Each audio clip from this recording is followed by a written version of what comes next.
Hello, happy Friday again. I hope you're having a wonderful day. The sun's shining here. It's another beautiful fall day after we had a morning of frost. This morning's Bible reading from Romans fit my current frame of mind. I don't know about you all, but my body is at war with my mind all the time. I'm trying to eat healthy. I haven't had my lunch yet, but I'm eating this funky looking salad with kale and raisins and good stuff in it. But I'm multitasking. I'm trying to do a Facebook Live, eat my lunch, and work on client projects, which is part of my problem. My body is at war with my mind all the time. My mind is so full of good intentions for healthy eating, but guess what? My body went out and bought several bags of Halloween candy for all the trick-or-treaters that we don't have. We never have any trick-or-treaters out here in the country. But I bought the Halloween candy anyway, just in case. And then my body, which isn't connected to my brain, put those bags of candy really close to the couch where I finally collapse at night to watch TV with my husband. And then we have the disconnect between my mind wanting to accomplish so much in a day and my 72-year-old body that has not yet learned to say no. I think in my brain that I can still do as much as I did when I was 30. Consequently, only about half of my to-do list gets done. And then I start feeling guilty and thinking there's no way to get all these things done unless I stay up for 24 hours straight.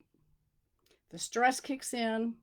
I eat more Halloween candy, and I start to feel resentful and look for someone to blame or project my guilt onto. And ta-da, I blame it on my parents and the work ethic they instilled in me.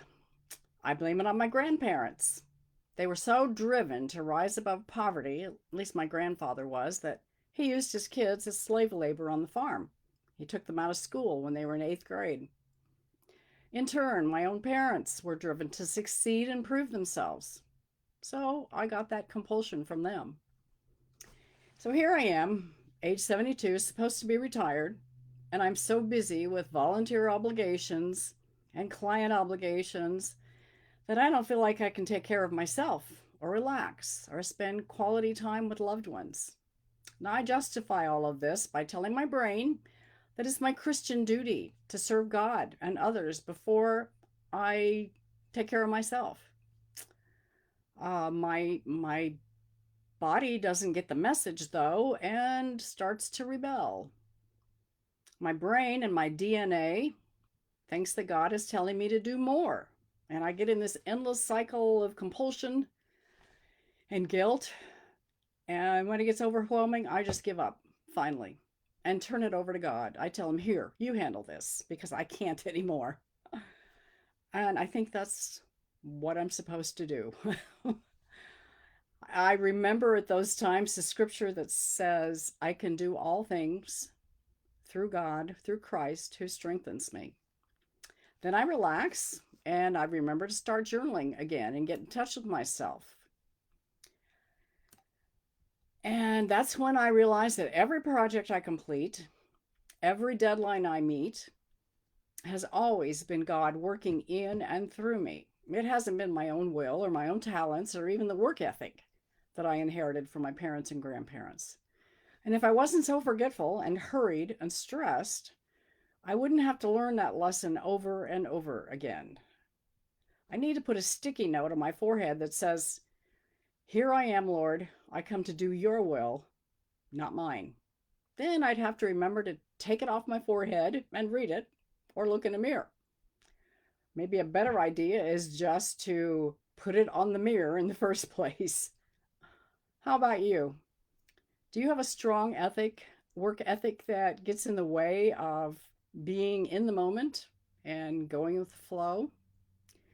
You might want to journal about that and explore how your attitudes about work and being a faithful servant of God have been formed. Maybe you'll discover, like I did, that it's good to remember to let go and let God. I hope you all have a wonderful weekend.